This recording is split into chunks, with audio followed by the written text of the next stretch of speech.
Hola, buenos días, ¿cómo están?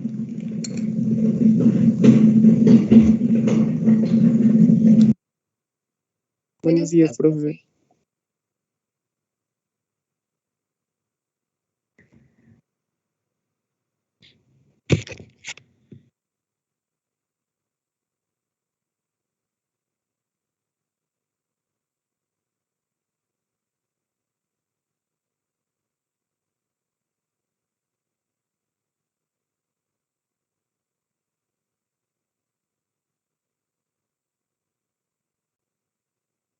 Muy bien. Bueno, vamos a iniciar con la clase.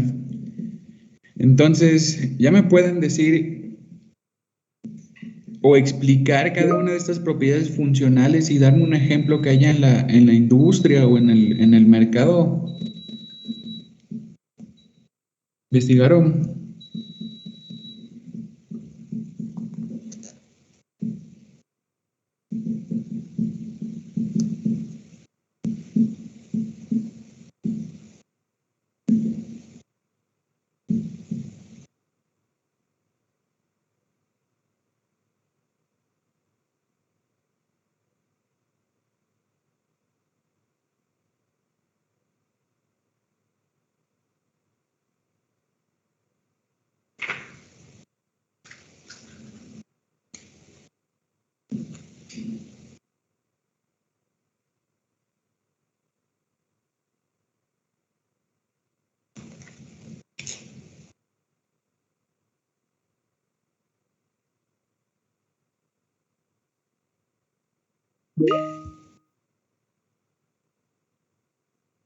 Ok, estoy leyendo los mensajes, ¿no? Bueno, entonces, no se preocupen, voy a marcarles una asignación en el cual es una investigación de cada una de estas propiedades.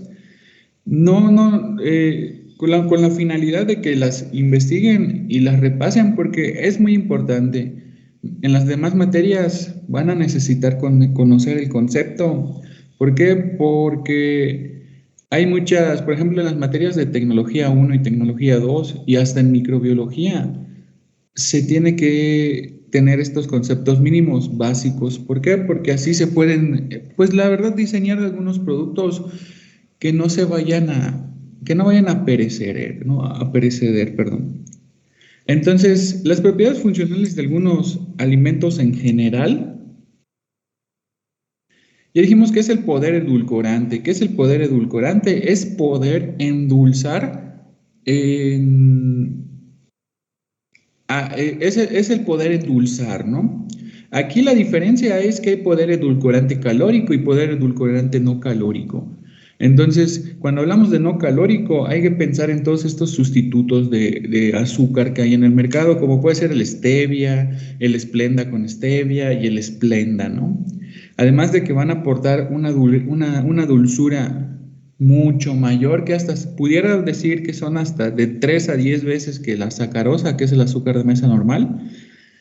No van a crear una respuesta, ¿cómo decirlo? Una respuesta, no crean respuesta con la insulina, ¿no? No se va a estar produciendo insulina al momento de comer este tipo de productos endulzados con estos edulcorantes.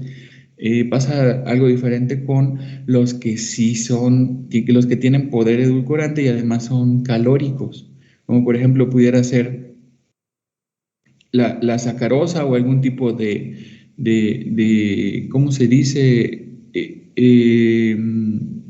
De dímero, ¿no? Como pudiera ser la sacarosa.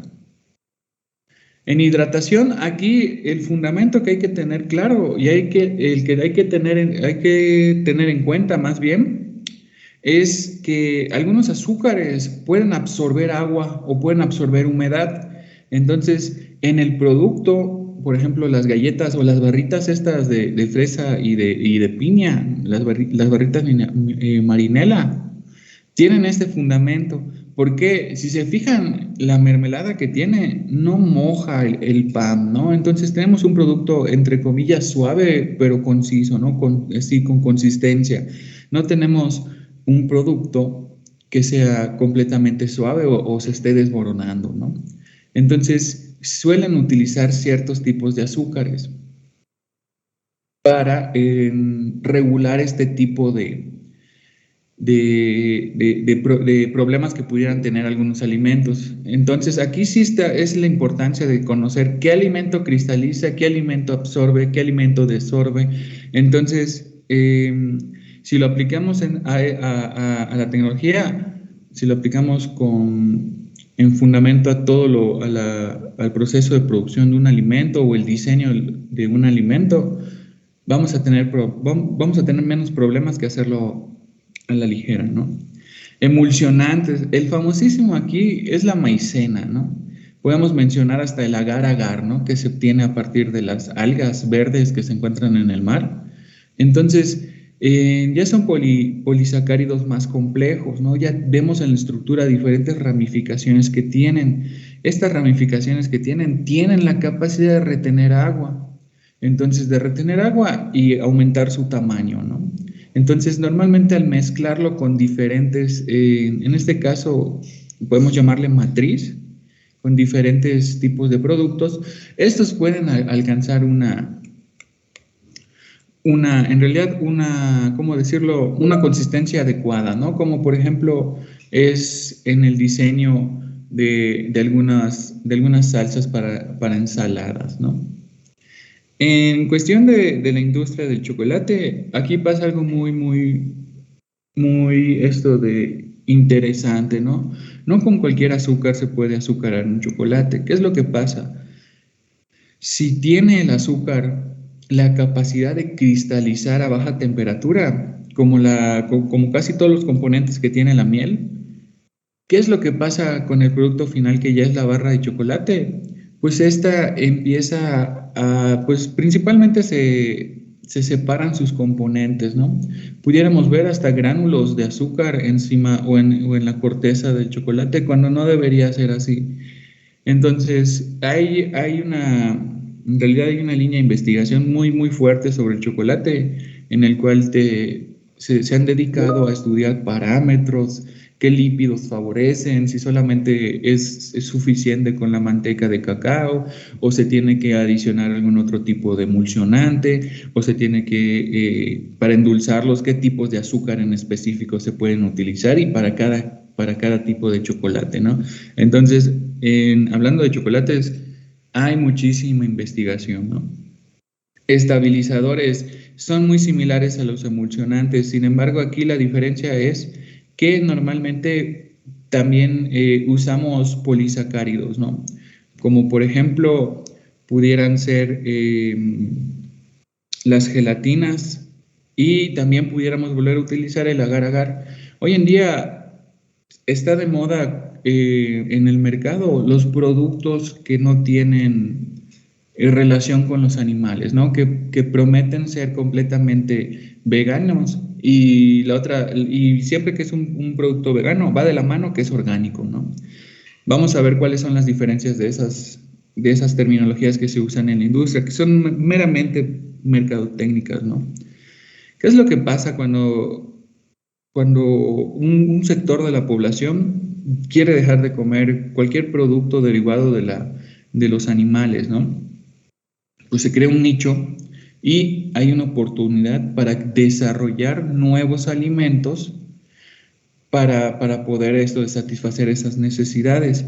Y no solamente es por moda, porque también suele suceder a las personas que en realidad no pueden digerir ciertos azúcares, como pudieran ser los diabéticos, como pudieran ser personas que están en tratamiento contra la obesidad, los que están en dietas, los que quieren tener un alto rendimiento, ¿no? Todos esos nichos pueden ser en realidad un objeto de investigación para el diseño de nuevos productos. En estabilizadores ahora podemos ver que hay gomitas que se hacen sin gelatina, ¿no? Entonces, al quitarle la gelatina como estabilizador, en realidad lo que se busca es quitarles cualquier producto que venga de los animales. Con qué creen que se sustituya esta gelatina?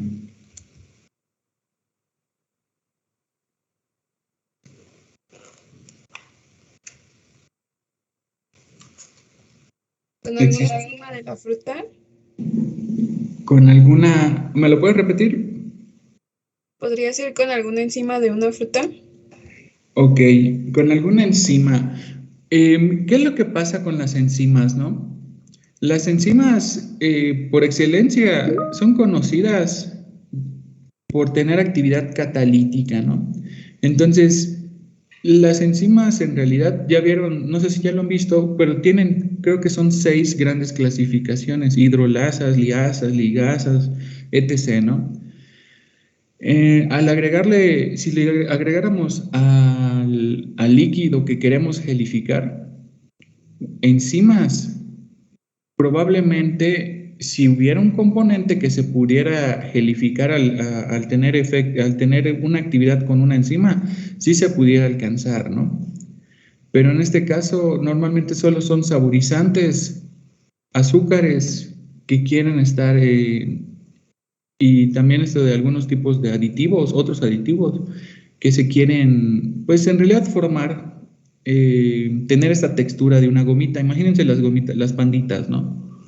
Entonces, no he leído y la verdad no he encontrado alguna información en la cual se pueda gelificar un producto líquido a partir, con enzimas, ¿no? No he escuchado. En el chat está la respuesta, Paulina la dice, con agar agar, al provenir de las plantas, más bien ya no son plantas, en realidad están clasificadas como algas, se puede sustituir esta gelatina. ¿La gelatina de qué parte viene? ¿De qué, cuál es, o sea, de dónde proviene la gelatina?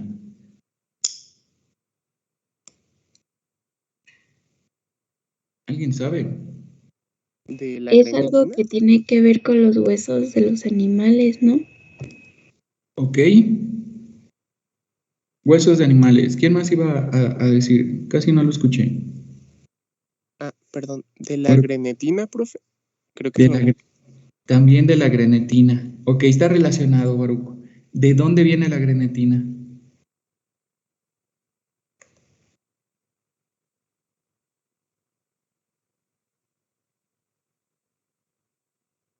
Pues no era de lo que dijo mi compañera, de los huesos de animales. Del Sí, cartílago. del De los cartílago. cartílagos. De los cartílagos, ¿no? Entonces, voy a ver si encuentro el video, cómo se extrae la gelatina industrialmente. Se los presento para que veamos más o menos qué es lo que sucede, ¿no? Entonces, al enterarse de esto, muchas personas creen que en realidad esto ya es más como que una manera, una forma de pensar, ¿no? Empiezan a dejar de consumir algunos alimentos por conocer de dónde vienen, como por la procedencia, ¿no? Entonces, a veces es un limitante para todos los que nos especializamos en alimentos, ¿no? Imagínense, si en alimentos no lo quieren comer porque vienen de los cartílagos de animales, imagínense el desarrollo de una vacuna, ¿no? Entonces, hay mucha problemática. Si ustedes se quieren dedicar a la investigación o quieren dedicarse a la industria, bueno, en la industria no hay tanto problema, a menos que se cambien directamente todos los protocolos. Si alguna vez algún nicho de la población, decide no consumir el producto, ¿no? ¿Qué pasa en la investigación? La investigación es un poco más movido. ¿Por qué? Porque se busca una solución a estas problemáticas, ¿no? Entonces, así nació el detalle, ¿no? De la utilización del agar-agar. Aunque ya se utilizaba hace miles de años para gelificar algunas comidas en algunos países, como por ejemplo Japón, hoy en día ya se utiliza a nivel mundial. Entonces, es interesante, ¿no? Aunque desde mi punto de vista, a mí me da igual, ¿no? Consumir algo de agar-agar o contra consumir algo que viene principalmente de cartílagos, me da igual. Es más barato consumir la gelatina que el agar-agar. El agar-agar es mucho más caro. Entonces, aquí hay como que estos puntos que sí nos hacen reflexionar, ¿no? Luego están los espesantes. ¿Alguien conoce cuál es uno de los componentes principales que tienen las jaleas o las mermeladas, además de la fruta y el agua y el azúcar?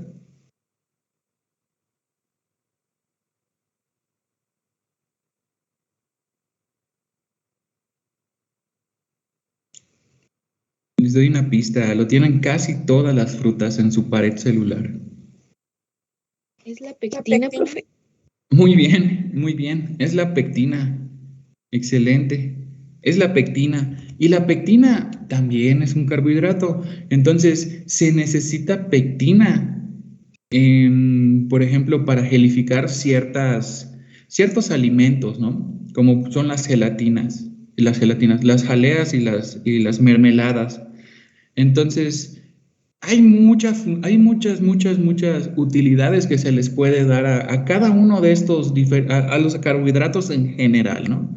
Ya si son estructurales, ya si son de reserva de energía, ya si son disacáridos, ya si son también monosacáridos. Hay algunos que pueden sufrir alguna modificación para poder ser más útiles, como lo que pasaba con el estebiócido el glucósido, ¿no? El glucósido de stevia presentaba que tenía una parte en la molécula que era muy amarga, entonces no endulzaba. Hubo un problema porque hubo muchas investigaciones tratando de retirar esa parte de la molécula, porque al quitarla se creía que iba a tener un poder edulcorante súper potente. Hasta ahorita se sigue trabajando en eso porque no hay una enzima que corte en ese enlace, ¿no? Lo que se recurrió es mejor darle un tratamiento, extraerla como normalmente se hacía en la antigüedad, clarificarla, porque al momento de extraer este azúcar es de un color ámbar, un color amarillo o hasta verdoso. Se le da un blanqueamiento y se mezcla con sacarosa. Entonces, ojo aquí, si ustedes consumen algún tipo de edulcorante no calórico, revisen al momento de si lo van a volver a comprar, que no tenga sacarosa, ¿no? O que no tenga ninguna de estas, para que puedan darle en realidad pues el aporte que ustedes necesitan, ¿no?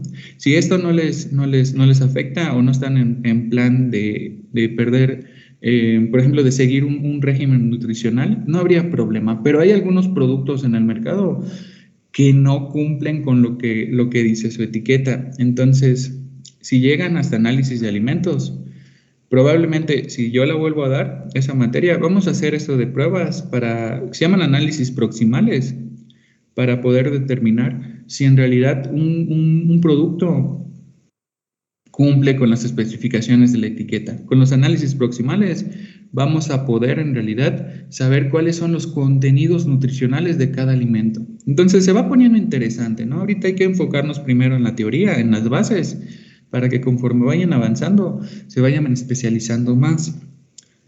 Muy bien, y los gelificantes es casi lo mismo, nada más que aquí va a depender la concentración y la cantidad que se agregue para que pueda llegar a tener esta cierta particularidad, ¿no? Como por ejemplo, igual podemos usar agar-agar para las tartaletas que se venden, ¿no? Se mezcla con azúcar, con un endulzante, más agar-agar, se calienta y luego se recubren las frutas y da esa tonalidad como que de espejo, ¿no? O como reflejante. Y hay muchísimos más. Vamos a continuar, ¿no?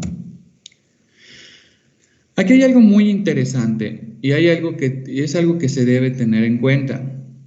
A veces los monosacáridos tienden a sufrir reacciones. Entonces, antes de introducirlos al producto o después de ya tener el producto terminado, se dice que todas las moléculas de carbohidratos pues poseen un grupo hidroxilo, ¿no? Este grupo hidroxilo es el más susceptible en toda la molécula a reaccionar, ¿no? Dentro de los monosacáridos simples y algunos otros carbohidratos de bajo peso molecular, tienen libres los grupos carbonílicos y también estos grupos carbonílicos son susceptibles a reaccionar, ¿no? Entonces, por ambos lados, si llega a haber algún parámetro que no se llegó a controlar, pudiéramos obtener otro producto diferente al que estamos manejando, ¿no? Los más interesantes son la oxidación de ácidos aldónicos a aldonolactonas, reducción de los grupos carbonilos para ver qué es lo que se convierte. Se suelen llamar azúcares de alcohol. Luego están otros, ¿no? Ácidos urónicos, ésteres del grupo hidroxilo, éteres del grupo hidroxilo y por último, ¿no? El más interesante de esta unidad, parellamiento enzimático y no enzimático. Entonces, vamos a ver algunos el día de hoy para poder entender qué es lo que pasa.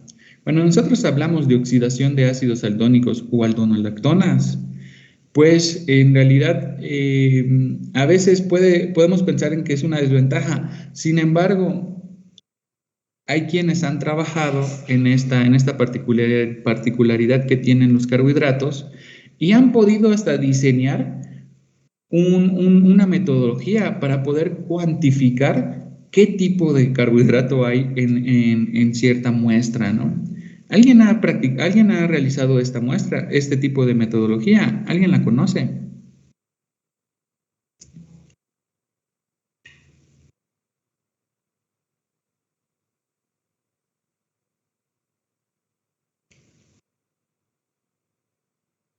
Es para comprobar si hay en realidad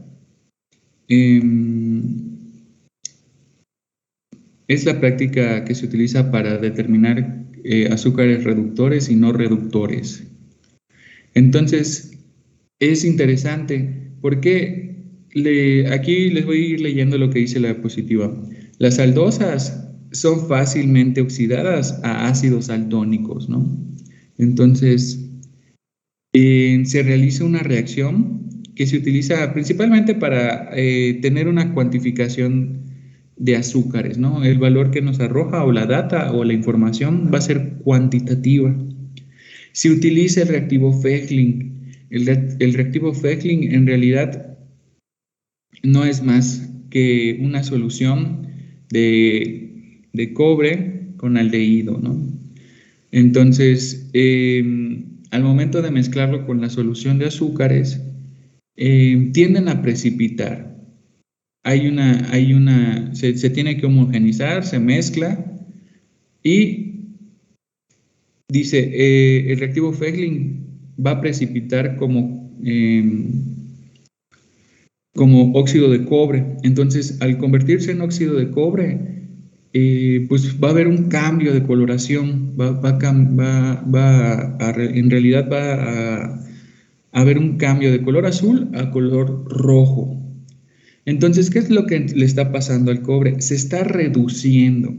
Entonces, al ver este cambio de coloración, nos podemos dar cuenta que hay algo que está reduciendo al cobre. Entonces, aquí, si nosotros ya conocemos cómo es en realidad que funcionan, cuál es la estructura básica de de un monosacárido, sobre todo las aldosas, vamos a poder utilizar esta metodología para poder contar cuántos son los carbohidratos no reductores presentes, ¿no? Luego, también vamos a ver la reducción de los grupos carbonilo. Entonces, ¿qué es esto, no? ¿De qué trata la reducción de los grupos carbonilos? En realidad esto es muy interesante, igual, casi todo lo que vemos es muy interesante, pero en realidad entender esto de cómo van reaccionando los azúcares nos puede dar una idea para poder planear una estrategia experimental y poder realizar un proyecto, ¿no? Por ejemplo, les voy a ir leyendo también. La hidrogenación consiste en la adición de un hidrógeno a un doble enlace. Yo creo que aquí todos estamos de acuerdo, ¿no? Que esto significa la hidrogenación, ¿no? Entonces, al hidrogenarse, ¿qué se está agregando a la molécula?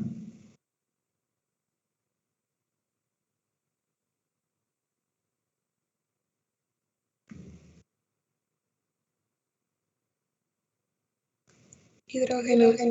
Hidrógenos, ¿no? Como lo dice su nombre.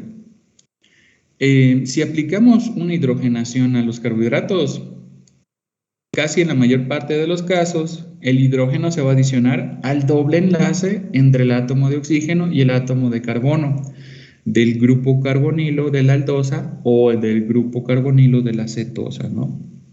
La hidrogenación en este caso de la O-glucosa, se lleva a cabo fácilmente con hidrógeno en forma de gas, ¿no? Entonces, en forma de gas a bajo presión y en presencias del reactivo de níquel-rani. Entonces, ese es uno de los protocolos que se puede hacer para convertir o para reducir a ciertos azúcares. El producto de la reacción es el deglucitol. Los alditoles ya se convierten, ¿no? Después de ser reducidos, se convierten en alditoles que ya son conocidos como polihidroxialcoholes o polioles. ¿Alguien ha escuchado qué es un poliol o conoce los polioles o los polihidroxialcoholes? Son azúcares de alcohol, ¿no? Son azúcares de alcohol. ¿Me puedes dar un ejemplo? ¿Alguien puede dar un ejemplo que se utilice en la vida diaria?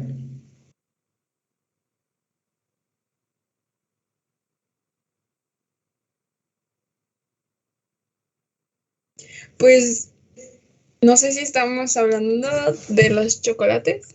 Ajá. Ok, en los chocolates. Sí, pero por ejemplo, hay ciertos específicos que se utilizan. Por ejemplo, vamos a verlos. Vamos a ver cuáles son, ¿no?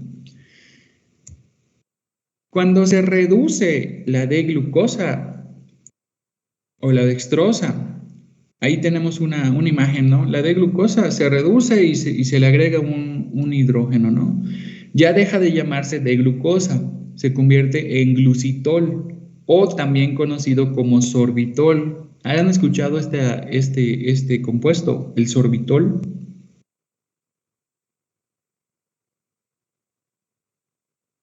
En medicamentos y según yo en los chicles. En medicamentos y en chicles. Sí, por ejemplo, hay una marca que se llama Orbit y el edulcorante que utilizan es el sorbitol. Entonces, ¿qué es lo interesante que tiene el sorbitol? Que normalmente se usa también en pasta de dientes, se utiliza en medicamentos, se utiliza también en chicles y todo lo que tenga que ver con aseo bucal. ¿Por qué? Porque, por ejemplo, les voy a hablar de los chicles, ¿no? Se busca un azúcar que endulce, pero que no aporte calorías. ¿Con qué finalidad se le agregaría sorbitol a los chicles?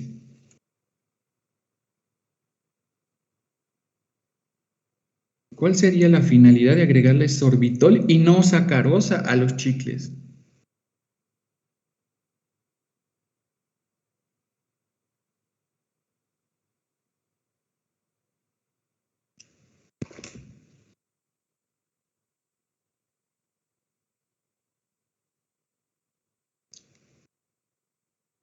Le doy un puntito extra al que me responda. Profe, ¿no tiene que ver con las caries o algo así? Sí, tiene que ver muchísimo con las caries. Entonces, te lo voy a hacer válido, Jacqueline. Pero ¿por qué tiene que ver con las caries? Porque el azúcar es lo que los provoca, ¿no? ¿Ok? Sí, si pensamos en la caries, podemos en realidad pensar en pues es un proceso multifactorial que se encarga de la descalcificación y también a su vez del crecimiento microbiano en la boca, ¿no? Y uno de los máximos microorganismos que tenemos en la boca, a ver si no se me olvida, es el Streptococcus mutans.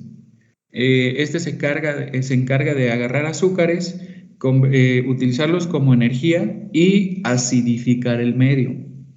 Entonces crean ácidos, ¿no?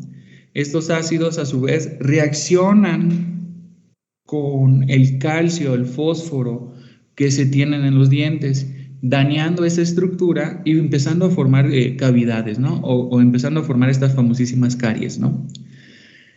¿Cómo afecta el sorbitol al crecimiento bacteriano, ¿no? O qué crees el por qué? ¿Por qué seleccionar sorbitol? Ya lo dijiste, pero ¿por qué? ¿Cuál es el fundamento, no? ¿Por qué crees?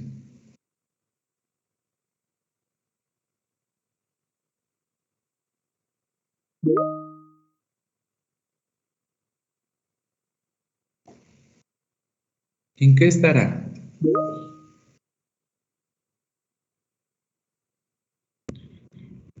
Pues sirve para eso que usted dijo, para evitar el crecimiento microbiano. Y aparte, pues creo que se encuentra en plantas y en las hojas mm, y ya no sé en dónde más se encuentra, profe. Sí, se encuentra en muchos alimentos, ¿no? El sorbitol, sobre todo en los de tipo de higiene. Ah, la bacteria SS mutans. A ver, lo voy a escribir para que lo tengan pendiente, ¿no? Es algo relacionado con la boca. Streptococcus mutans. ¿Qué es lo que pasa? Tenemos si hacemos una comparación de quién es más dulce entre glucosa y glucitol, tal vez no pudiéramos distinguirlo. Entonces, ¿en qué está el detalle, no? ¿Por qué no ponerle chicle glucosa? ¿Por qué ponerle sorbitol, que es glucitol? El detalle está en que uno es calórico y el otro es no calórico. Entonces, uno genera energía y el otro solamente endulza, por así decirlo, ¿no? Uno aporta energía y el otro endulza. Entonces, a las bacterias, si no les estás dando algo que les dé energía, pues se les va a hacer mucho más difícil crecer. Entonces, por eso se utilizan en los chicles glucitol. ¿Por qué? Porque es un edulcorante no calórico. Y por ahí va la estrategia. Obviamente, no es que las mate o las inhiba, ¿no? Es que como no está entrando azúcares, no están no queda algún azúcar fermentable, por así decirlo. No obtienen energía, no se pueden dividir, no pueden realizar la mitosis y empiezan a morirse. Entonces, obviamente esto es pensando en que todo el día solo vamos a estar mascando chicles, ¿no? No se ven otros factores, como por ejemplo, haber comido o luego la utilización del chicle, ¿no? Y esa es la funcionalidad del chicle, poder retirar ciertos pues residuos que hay en la boca, ¿no? Entonces, es por eso que se utiliza algunos de estos azúcares de alcohol, ¿no? Porque no tienden a ser no calóricos. ¿En dónde vemos otro tipo de estos azúcares? Bueno, cuando sufre una reducción, en este caso la fructosa, podemos obtener en combinación glucitol y manitol. Entonces, el manitol también se utiliza en chicles y aquí lo podemos ver, hasta dice libre de azúcar.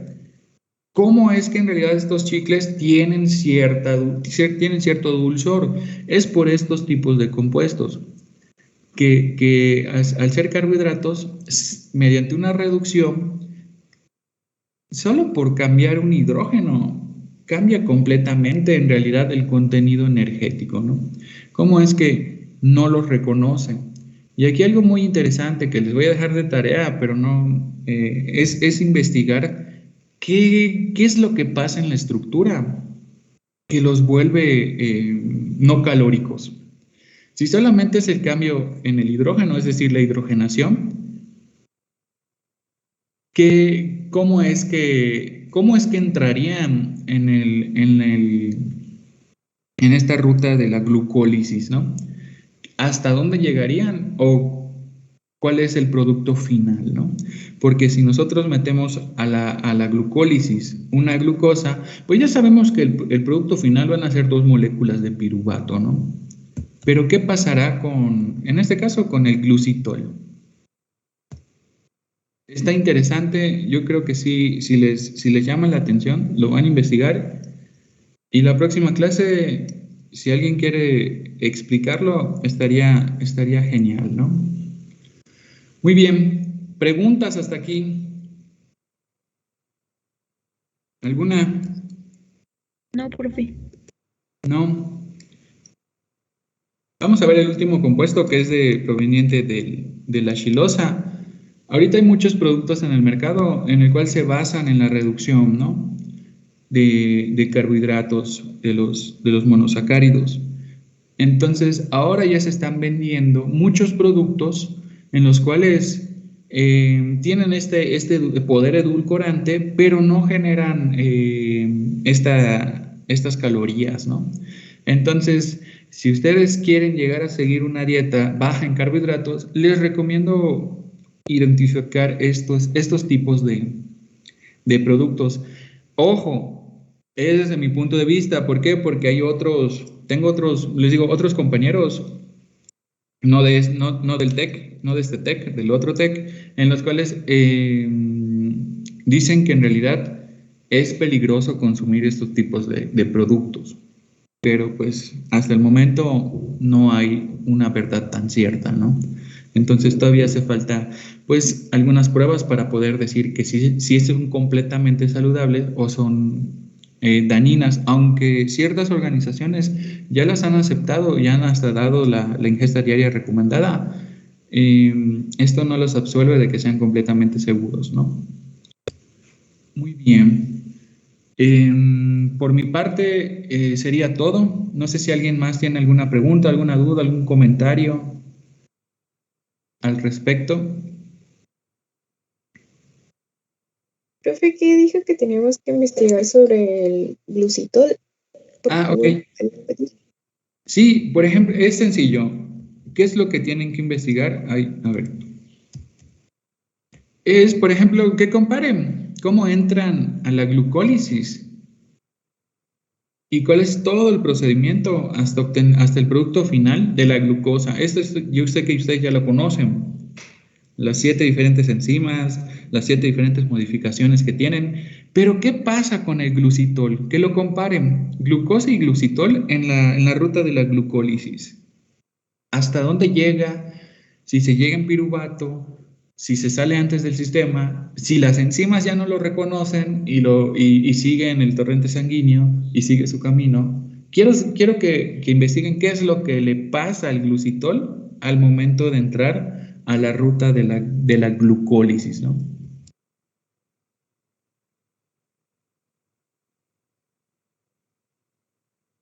¿Sí me expliqué? Gracias. Ok. Muy bien. Entonces, pues les deseo un excelente día y nos veríamos hasta el día lunes. Les voy a subir unas tareas, probablemente el jueves, que no hay clases. No es es para entregar hasta la próxima semana, el fin de semana. Entonces, solamente es para que no se me vayan a olvidar, ¿no? No se preocupen. Entonces, bueno, pues me despido. Muchas gracias por la atención y nos vemos hasta el día lunes. Que tengan un excelente fin de semana y hasta luego. Gracias, profe. Nos vemos. Gracias, Gracias, profe. profe. Bien. Hasta luego.